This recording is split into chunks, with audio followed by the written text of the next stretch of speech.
Want to be eligible? It's quite simple. Just join us live on Coffee and Headlines. At the end of each broadcast, we'll hold a drawing to choose the lucky winners. Don't miss out your chance to spread the joy of the season and be part of something special. Mark your calendar and tune in. You could be one of the winners. Yes, we are in frame. Well, first of all, let me switch brands here by switching banners. I am sitting here with the wonderful Jordon Carnegie. Hello. And the wonderful Yoalli Guerrero. And they are going to talk to us about Hedwig and the Angry Inch. I want to start with you, Jordon. Sure. First of all, hi. Hi. Last you visited the Spotlight, you were promoting last season's Hedwig. Mm-hmm. How did it go? Extremely well. We had 4 shows last season, and we were extremely lucky. We had all except for one, all sold out shows, which was amazing to us because it was May. So as everyone knows, or maybe not everyone, but most people know that's our low season. So it was surprising, but in the best way possible. Yeah. How did you get involved with Hedwig to begin with? Oh God, how much time do we have? Okay, so I'll try to make it short. So when Hedwig debuted, which was, I'm gonna date myself, way back when in 1998. Yes. So a young queer Jordon discovered it and became kind of obsessed with it. Fair. And then fast forward many years later, so about 11 years ago now is the first time I got to perform the show. And we did a couple months of it then. And then I've also had the extreme luck and pleasure of being able to meet the creator, the actual original Hedwig, but also who wrote the actual script. His name's John Cameron Mitchell. I was his makeup artist for one of his tour stops, which was mind-blowing and such a full circle moment for me. And also the composer. We did an interview with him for Out and About last year as well. His name's Stephen Trask. So when you met them, were you already thinking about doing Hedwig yourself, or where in the chronology did you meet them? So it was post the first time that I had done it. Okay. But then I've always wanted to step back into the heels, so to speak, with this character. So it's sort of in between. And I've also known the original hair and makeup artist who designed the very iconic look. His name's Mike Potter. So actually the very first wig that I wear in the show, which is the Hedwig wig, was used on Broadway. I bought it from Mike Potter. So it's actually created by the original creator, which is pretty cool. For people that are not familiar with the show, 2-minute abridged explanation of the show. Okay, here goes. No,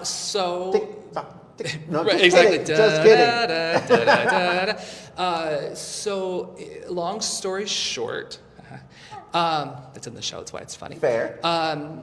So the whole show is designed around a myth that was in Plato's Symposium, which is Greek mythology, which was that the myth being we were all born adjoined to our other half, and because we became so powerful, the gods split us in two.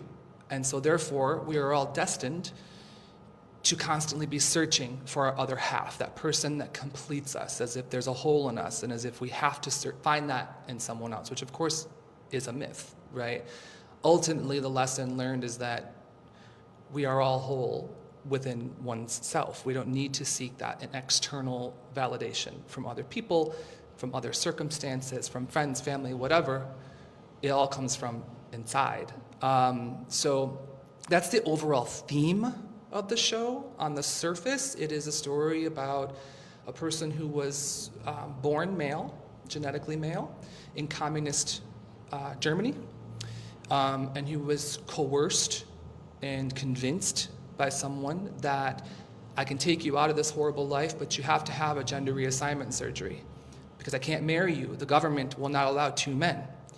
And even though he didn't want this, he was sort of convinced and talked into it. And the surgery did not go well, hence the title, The Angry Inch. And that person ultimately leaves Hedwig, leaves her alone to pick up the pieces of her life and figure out, how do I get through this? What do I do? And ultimately what she decides is music, leaning into being sort of in drag and leaning into music, and is then loved and lost again, meets the husband Yitzhak, and then kind of throws all of the horribleness that she's been through and projects it onto her now husband, and sort of continues the cycle of abuse until they both ultimately learn their lesson and come out better on the other side. So that's pretty much it in a nutshell. So you're the husband? Yes. Yes. Yes. Yes, I am.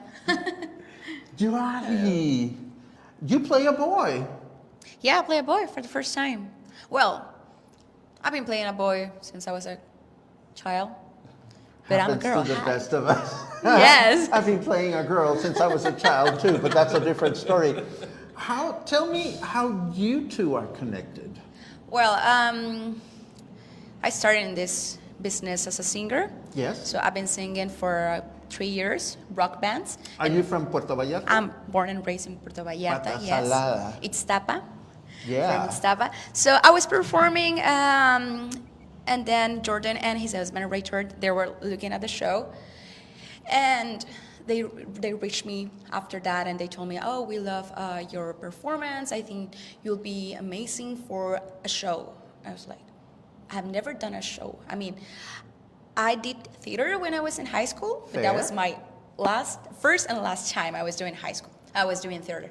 And then he offered me this role. He was like, "Okay, this is like a Broadway play, and this is the topic that we're running through." And I was like, "Oh my God, okay, first, I'm gonna be acting one more time. Second, English. English is not my first language, as you can hear." Join the club. So exactly, so I was like, "Oh my God, what am I gonna do?" Okay, I love singing, and I love rock and roll, and I love acting, and I love to get back to my beginnings, and I love to get back to the things that makes me who I am right now. So when he told me that, I think I thought about it like for a minute, and I was like, "Yes, I'll be there." Did you have to audition, or they just? No, because both of us, we have never worked before. I think that was the second time that we saw each other, that we see each other. The first time when he was in my show, like watching me dancing and jumping around the tables, not that kind of tables, but and he texted me. We had a call, and then okay, let's meet up at coffee. I was like, "Yeah, of course." That was the second time I was like, "Oh, that's him." Yes, I think for the pictures, yes. So after that, I think we both were like blindfolded. How do you say, like, okay, I'm gonna trust you, and he was like, "I'm gonna trust you," because we didn't know about us. Like for him giving me the confidence and the chance to do an important role in something that is really important, not only for the theater in town, for Jordon. This is a really important play for him. So I was like, commitment to do my best to make this real and to make it even better than we thought. Back to you, Jordon. Sure. You have what in Spanish we call tablas. When an actor or a performer has a lot of experience, you have tablas. You're a seasoned performer. I can imagine that doing musical work in Puerto Vallarta and finding all the key people to make it happen must be challenging as it is. Yes. What was it about Yoalli that you saw You felt? I was hoping you'd ask that. So I have always been, so yes, I do have a lot of musical theater performance history, a lot of theater performance history and training and all that stuff. But I've also always been a performer that I really love when I see performers who have just that you can't quite put your finger on the quality there's just that thing that people call it the it factor, that kind of thing, where they're just so in the moment and their passion is there. And then vocally, she's incredible, and she's an amazing singer. But what I saw when I saw her with the band she used to be with was, I mean, she's like crazy on stage. And I mean that as a compliment. Like, she's walking all over tables on the bar. She's like, I mean, she's dancing. She's walking through the crowd. She's just kind of fearless. And for this show, it's very unique because it is a musical, but it's treated as a rock concert. So many things can go wrong, and they have in our last run. And so I just knew there was something about her. I'm like, you're going to fit into this part. I can see it. I can see us together, and I can see you. There's that sensibility, that in the moment sensibility that you kind of need to have. It's polished, but it can't be too polished because anything could happen. And we've experienced that last season. So, and part of her job falls on her shoulders. Like, yes, I am like the lead part, but in many ways, her role is harder because she doesn't speak a lot. So much of what she has to do as an actor is unspoken. You have to be able to look at her any moment in time and be like, oh, I know exactly what they're thinking. I know exactly what they're going through. And also, whenever she has to come to me and unwind mic cords and pick up a drum shield that fell down and like all sorts of things, because part of the character is like Yitzhak is the gopher, like the roadie. Yeah, and she's so good at being like just locked in to the moment. Yeah. I think that is absolutely amazing. And there you are. As a boy, yes. Dressed as a boy. Look at my part. How did you come up with that look? Is that true to the show, or is it like the Mexican local version of you? Well, first it was all Jordan's idea of how I'm like the outfit. Then he showed me how to do my beard, because I've never did that before. And I think we did a mix between Lena Hall, which is the original actress of this role in Broadway, and myself, because I have a curly hair. So I was like, how am I gonna put my hair with a bandana? And after that, I use a wig, so take it like the way that I can do it better. But earlier we were talking with Gina about expectations from people that come here from north of the border, and in the context of restaurants. Yeah. I admire this conscious effort to find a jewel locally to complement what you're here to do. My question to you would be, Jordon, how are the expectations of other musicians and performers that come from elsewhere as that relates to the talent here, the venues? Do you think people come here with realistic expectations or not? Do I think performers come here with realistic expectations, or tourists? Performers first. Performers. I think it kind of like what Gina was saying, like Puerto Vallarta and Mexico in general is not the it is not the same as US and Canada. So you can't you cannot enter the same scene that you're used to being in with the same set of parameters. You have to be adaptable. With that said, have been really, first of all, I'm really lucky to have found her. I'm really lucky we have really amazing musicians as well as our band, because there's a live band. And for me personally is I set very high expectations on myself.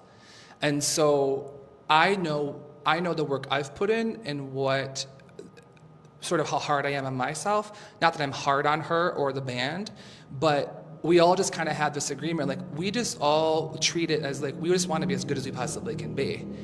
Some things are different in terms of the way we handle rehearsals or tech or things like that in terms of the difference between the US and here. But for the most part, there's a lot of talent here, and people work extremely hard, no matter what the industry is. You know, so much hard work is put into this show, and I'm just really grateful for it. And now, flipping it around, I actually wonder, flipping that around, what are the audience's expectations, and are they met? Yeah, what's really cool about this show, which has always been the case, because when it debuted off Broadway back in '98, times were very different then. Yeah. And to have a lead character be sort of a gender non-conformative punk rock star, and to have gender, all that stuff, it was not a conversation people were really having at the time, especially in the theater world. It was much more kind of nose in the air at that time. And so Hedwig was always the underdog, which the character is also a big underdog. She thinks she's very important, but she's really not. And so, you know, with that, it's developed a big cult following, kind of like Rocky Horror has a big cult following. So if people know Hedwig and the Angry Inch, they really know Hedwig and the Angry Inch. So there is a set of expectations for me, that's like, or for all of us, really, like we have to hit that mark at least. But then there's also people that don't know what it is, and are just as moved as the people who do know what it is. People cry, people laugh at all the right things, people rock out to the music. Even if people don't like musicals, they love it because it's not musical theater music. There really isn't. There's like one song that's a little bit, but the rest is just legit rock concert music. And so even if you don't like musicals, people are like, oh, I didn't think I was going to like this, but wow, what cool music. And also, I'm really kind of moved by what the story is, because it's a very relatable story. And you're working with a live band? A live band, yeah. We have four amazing musicians? We have four. 4 musicians. And how many actors are in the production? It's just us. Just the two of you? It's just us. Wow. Yeah. That's amazing. Yeah. Let me ask you a loaded question. Okay. Who is Hedwig and the Angry Inch not for? Well, I don't think it's for really young people. As in Really young people? Yeah, like because it's Define really young. I would say like preteen. Okay. You know, like it's not really for them because however, they have seen it. And I've had that experience, and they have loved it because there are, especially nowadays, kids, the gender conversation and all that stuff is happening at an earlier age, and they do resonate with some of the themes. But there's a lot of metaphor, there's a lot of dirty language, a lot of dirty jokes and stuff like that. So like, it's not really for young kids. But other than that, I really truly believe it's for everyone. It's for everyone. There are people that have come that are in their 70s who loved it, who were like, I didn't know what this was, and I thought I was going to hate it, and I loved it. You know, it's a universal story about finding love, self-love, acceptance, letting go of baggage. That's Frozen. You know, right. Yeah, we're not doing Frozen. Yeah. Now, I mean, I am blonde in it, but you know. let me ask you this though: if I don't understand a word of English, would I enjoy it? If I just went for the music? Possibly. There were, I have a few friends who do speak English, but when it's rapid fire English, they don't understand it as well. Fair. They still enjoyed the show just fine. They understood what was happening. They just may have not understood every single word that was being said.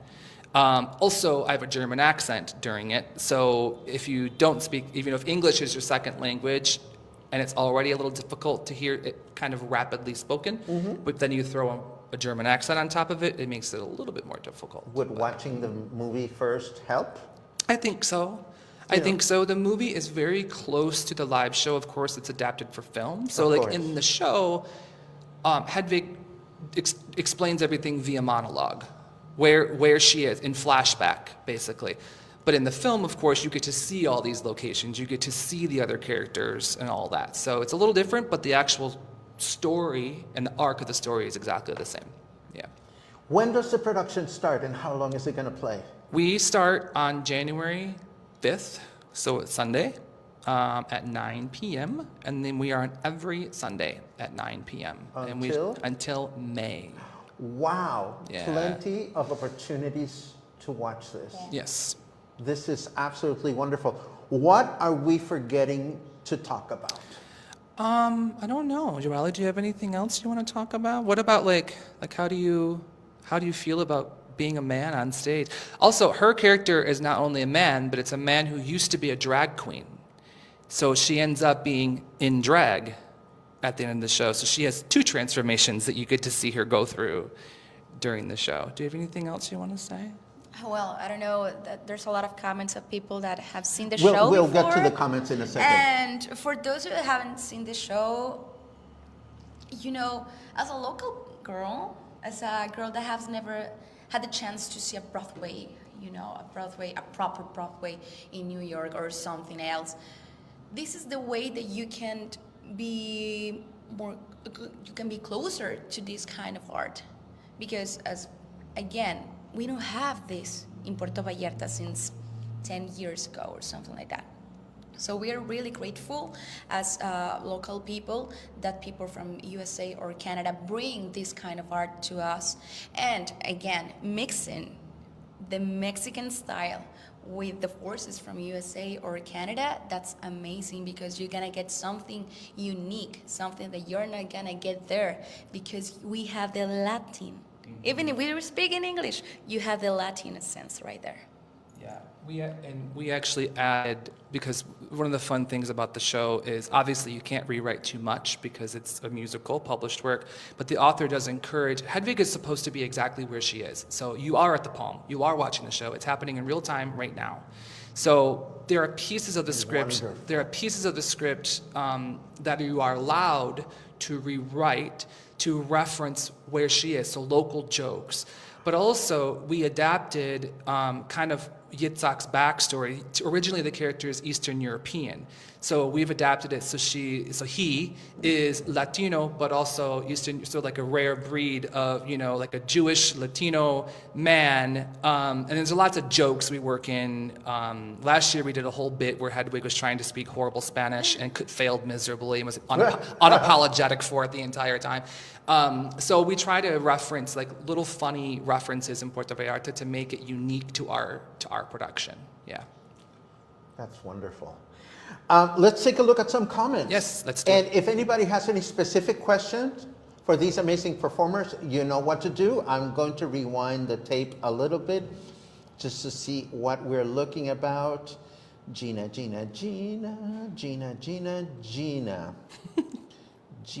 Hello, dearest Yoalli and Jordon.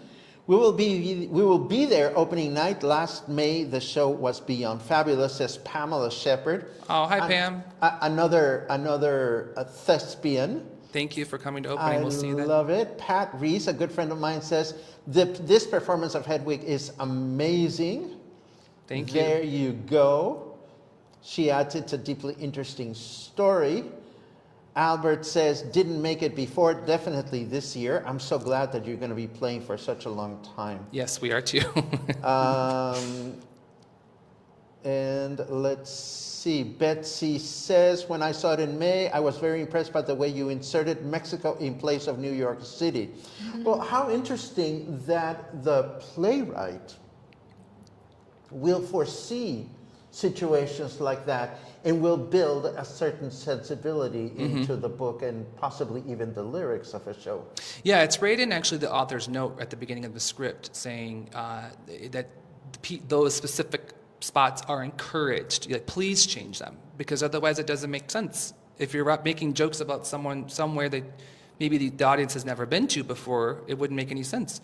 But here, if we're making jokes about Hedwig being at Spartacus or things like that, people know what that means, right? So it's funny, yeah. And we also make fun of like, gringos and all sorts of. Hedwig is an equal opportunity offender. So she doesn't care who she's making fun of. She make herself, Yitzhak, and no one's off limits. The audience, well, it's off limits. I'm not going to miss it this time around. I am so excited that you're, I don't know if other performers are like this, but from the conversations that I've had with you and from what I've heard of the production, it is so amazing when there is this co-inspiration thing going on between someone who's from elsewhere, who is probably, hopefully, inspired by a local and vice versa. Has Hedwig learned anything new about Hedwig thanks to this new husband? No, but not thanks to the new husband, but thanks. How about Jordon the actor? Has Jordon the actor Yeah, learned something new? I think people ask me a lot, like, how much of Jordon is in Hedwig and how much of Hedwig is in Jordon? Uh-oh. Is a really common question. And it's like, I guess it depends on how you look at it. There are ways that Hedwig this show is very important to me, shaped my life. It's tattooed on me, actually. Fair. But there's many ways I am nothing like that character at all. I think you would agree. I hope you agree, because she's not very nice most of the time. But there's many ways that I identify with it in terms of hurt and hurdles to overcome and feeling kind of othered. But as I've gotten older, like any good body of work, when you like revisit something, years ago you thought it kind of meant one thing or you resonated with one part, but then as you get older and you live more life, you look back at it and you're like, oh, that actually means something different to me now. Or, oh, I went through X, Y, and Z over the last 10 years, so now I relate to this on a deeper level. So in that sense, I have learned more about the character, and I actually approach it differently than what I did before. Yeah. Are we missing anything? Anything that is super important that people know before we get into a giveaway? I don't think so. Do you think so? Support theater, support local, and every kind of art. We need you. This is for you. This is for the people. This is also for us, because this is not only the way that we express ourselves. This is our therapy as an actress, as a singer. This kind of shows, and you, the people being part of it, you make this possible, because it's not only a game between us. It's not only a play between us. It's a play with the people. So this is really, really important for us to have the people watching us and also giving us the feedback. That's what I want to add. No, I think that's super important, and I think it's a two-way street. And I'm coming from the point of view of a local that sometimes wants to go out and see some things, may not always be able to afford ticket prices, and it's easy to make a decision to go see something when, as an audience member, one has all the necessary information. And this does not refer to you guys directly, but how comforting it is as a local when you know what you're going to see. Yeah. You have information about how many people are going to be on stage, whether it's live music or not. Where no assumptions are taken that you're going to immediately be familiar with the shows or the music or whatever. I do find that not all the artists that are here in our city are as forthcoming. So I always appreciate when I have a little bit of information. And this can be conveyed in the posters or whatever kind of publicity that you're doing. That's my flying phone that just went places. So I think it's wonderful, and I'm sure that you're going to be very successful with Thank this. you. We hope so. If last year were any indication, we hope so. Yeah. What are we giving away today? We are going to give away 2 pairs of tickets to opening night. Opening night. So it's January 5th Okay. at 9 p.m. is opening night. Okay, so you heard that. The only way this giveaway is going to work is if you are available on January 5th and you are here in Puerto Vallarta and you are ready, willing, and able to go see Hedwig and the Angry Inch at the Palm. If that fits your bill, or if you can easily give a ticket away or 2 pairs of tickets away to your favorite friends, just add the word inch to a comment, lowercase inch, Don't write pulgada, because that's inch in Spanish. It's not going to work. Just write the word inch, and we'll keep ourselves busy for a couple of minutes while it's time to do our drawing. Your parents, how do they feel about your performance? Well, are they here? Have they seen you? Yes, actually, they don't speak English. And Okay. when you ask, what about the people who doesn't speak English? Are they able to enjoy the show? They were right there. And my dad is a real rock star. I mean, he loves rock. And my sister, she's the one who speaks more English. And my mom, they were there. And at the end of the show, they were like, I didn't understand, but oh my God, the music was so great. Because it's not only the music, it's how we play the music, how, you know, our faces are, because if it's a rock, we need to be like raw, we need to be like hard sometimes. So that's something that my family told me about the show, that they liked the intention, like Yeah? how hard it was. So, Do you want to send a saludo to your family in Spanish? Sí, claro que sí. So you can practice your listening. Hola mamá, hola papá. Actually, my dad is at home right now. He was in the hospital for 2 months, and we were that's why we have to kind of move it, because we want just to make sure all of our families were okay. So mi papá is watching this from home. So hi papá, hola papá. Mi mamá, pues los amo también a mi hermana, la que sí habla inglés, the one who speaks English, and so she's gonna understand the whole interview. And that's all. I mean, we're a family from Puerto Vallarta, enjoying also meeting people from elsewhere, and enjoying the culture that also we are mixing right here. How wonderful. I am almost afraid to ask your age. You look like you're so young. How old are you? Thank you. 28. Oh my goodness, you're a baby. I love it. When Jordon said, yeah, this play was in 98, and I was like, oh my God, I was 2 years old that moment. Oh, wow. Well, this has been so much fun. I am so glad you guys came. Feel free to come back sometime during the spring if you want to give folks an extra nudge to go see the show. Sure. I would love to have you back. Thank you. Appreciate it. And let's take a look at this drawing. Let's see how many people have. Remember, we are drawing 2 pairs of tickets for opening night only. This is January 5th, and the first pair of tickets is going to go to, oh my God, oh my God, oh my God. Yes! Oh, sorry. You got very excited about that. Well, because Larcito is everyone's Larcito, but he's my boo. So Larcito, congratulations.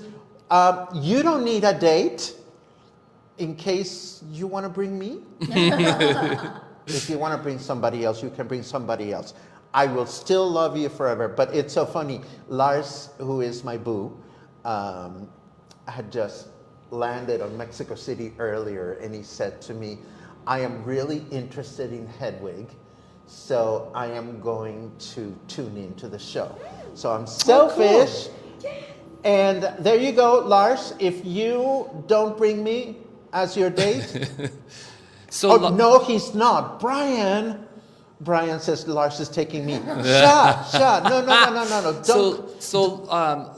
Lars, you can either reach out to me on Facebook, just Jordon Carnegie, Jordon, not A-N. Apologize for the stupid spelling of my name. And you can message me and let me know, I got it, and I can put you on the list. Or simply stop by if you're here in Puerto Vallarta. The Palm will know. So you can just stop by the box office at any moment and say that you were the winner of a pair of tickets, so they make sure your name is on the list for opening night, okay? And everybody, you're all witnesses. Lars just said, yeah. Of course, we go together, and he's talking to me. Me. Not Brian. He's talking to me. Yay, I'm so excited. Okay, I'm going to go see Hedwig. Who's the second winner? Let's draw again. I love doing these drawings because it gets people excited, and you guys are so generous to make this donation. The second pair of tickets for opening night are going to Lisa Sanders. Woohoo! Yay! Yay! Congratulations, Lisa. Congratulations, Lisa. You are the lucky winner. Earlier today in the show, by the way, I saw a beautiful comment that, with your permission, I would like to replay. Sure. It said, "Thank you, Paco, for the opportunity to win Stan's prize from Puerto Vallarta's owner's rep. Just had a video meeting with Stan and Christine prior to their inspection of my house next week. Excited to hear their ideas for safety in my house." I love creating connections. And I'm so grateful that you're here to help me create connections. And I wish you the best run. Thank you so much. I appreciate this. And there you have it. This was our last spotlight of the year. We are about to say goodbye. Tomorrow, I haven't even mentioned it, but tomorrow is my last music appreciation presentation here at the Joint Boutique Hotel. If you wish to learn something about jazz and you are free tomorrow night, feel free to join me. And if not, you know where to find me. Mornings for Coffee and Headlines continue, with the exception, of course, of Christmas Day and New Year's Day. Thank you for joining me today. We are filling up for the month of January for Spotlight. We are filling up for the month of February. So if you have something important to say, make sure you pre-register now. Thank you very much. Thank you, Paco. And we'll see you sometime soon. Happy holidays. Bye. Happy holidays.